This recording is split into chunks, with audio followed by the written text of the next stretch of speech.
baik, saya akan menceritakan seperti apa pengalaman saya dalam mengimplementasikan buku digital literasi finansial yang sudah saya rancang. Ada 5 pertanyaan pemandu yang disampaikan oleh panitia. Yang pertama, bagaimana menceritakan proses menentukan dan menyusun matriks pengukuran yang sifatnya relevan. Jadi matriks ini saya buat dalam bentuk pertanyaan di Google Form, dan itu memang sebenarnya lebih banyak ke pertanyaan pemahaman, karena pada buku digital yang saya sampaikan sebenarnya itu adalah banyak tautan-tautan yang bisa dibaca, sehingga saya berharapnya ini akan berdampak dalam bentuk jangka panjang. Jadi matriks itu dia sifatnya lebih ke pemahaman, dengan harapan di closing implementasi saya itu saya menyampaikan bahwa pemahaman ini saya harapkan berdampak untuk perjalanan kehidupan mengelola literasi finansial ke depannya. Nah, itu yang pertama. Kemudian yang kedua, ceritakan rencana Anda dalam melaksanakan implementasi media edukasi ini. Nah, target peserta saya sebenarnya sama, yaitu rekan-rekan pendidik atau rekan guru, karena saya adalah guru, dan saya rencanakan dengan 2 moda. Yang pertama moda luring, itu saya laksanakan di sekolah. Kemudian yang kedua moda daring dengan mengundang teman-teman di komunitas belajar. Kemudian saya undang juga secara umum, dan alhamdulillah kedua moda ini terlaksana dengan baik. Saya pertama melakukan dengan moda luring, kemudian dilanjutkan dengan moda daring. Kemudian lokasi dan waktunya sama, saya laksanakan di hari Selasa pada tanggal 12 November 2024, yang daring pagi di sekolah, kemudian luringnya itu malam melalui Gimit. Kemudian yang ketiga, ceritakan dengan terstruktur dan terperinci proses implementasi media yang Anda lakukan. Nah, secara terstruktur media ini saya lakukan dengan baik, dan saya sepenuhnya didukung oleh kepala sekolah dan rekan-rekan guru di satuan pendidikan. Dan ketika saya implementasikan ini ada insight-insight baru. Saya di awal memunculkan 5 kasus tentang bagaimana mengelola keuangan secara sehat, karena topik itu yang saya pilih di awal Purwarupa.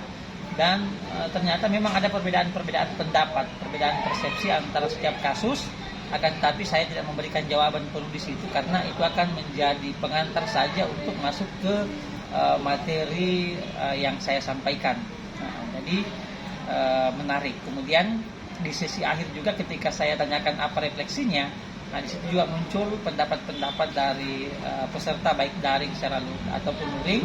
Mereka merasakan ada kebermanfaatan, karena mereka ternyata mulai sadar juga bahwa beberapa aktivitas mereka dalam pengelolaan atau membelanjakan keuangan mereka itu masuk dalam kategori proses yang kurang sehat. Nah, itu di bagian yang ketiga. Nah, itu fakta-fakta yang menarik ya. Ternyata banyak guru yang memang kurang mampu mengelola keuangannya, dan mendapat insight baru setelah kami berdiskusi dengan memanfaatkan buku digital literasi finansial yang saya susun ini. Kemudian yang keempat, bagaimana skornya? Nah, skor dari post-test yang saya lakukan ada 55 peserta ya yang mengisi post-test. Sebenarnya kalau saya lihatnya di ruangan itu ada lebih 60 peserta yang ikut baik secara daring maupun luring. Akan tetapi yang mengisi refleksi dan terhadir hanya 55 orang. Nah, itulah kalau saya lihat post-testnya nilai rata-ratanya itu adalah 97,8. Dari 55 orang yang mengisi post-test itu hanya 11 orang yang ada kesalahan jawab pada 9 nomor yang saya berikan. Ya, tetapi sisanya itu semua menjawab soal dengan sempurna dalam bentuk pemahaman. Nah, itulah mengapa di peserta luring itu mereka menyampaikan, alhamdulillah saya bisa menjawab dengan poin benar semua 100 skornya ya. Nah, tetapi dilanjutkan lagi, mudah-mudahan nanti juga praktis seperti itu. Jadi ada harapan antara pemahaman mereka secara teori dan praktis nanti akan sesuai. Dan itu pasti menjadi harapan kita bersama. Lalu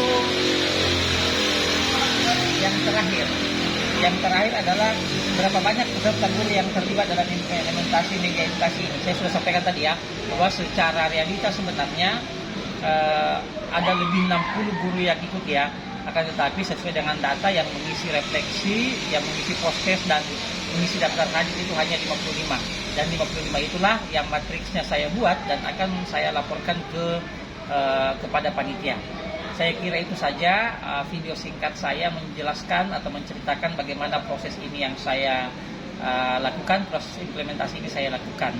Ya, salam dari saya Suparmin, Sulawesi Selatan, guru kreatif cerdas finansial. Terima kasih.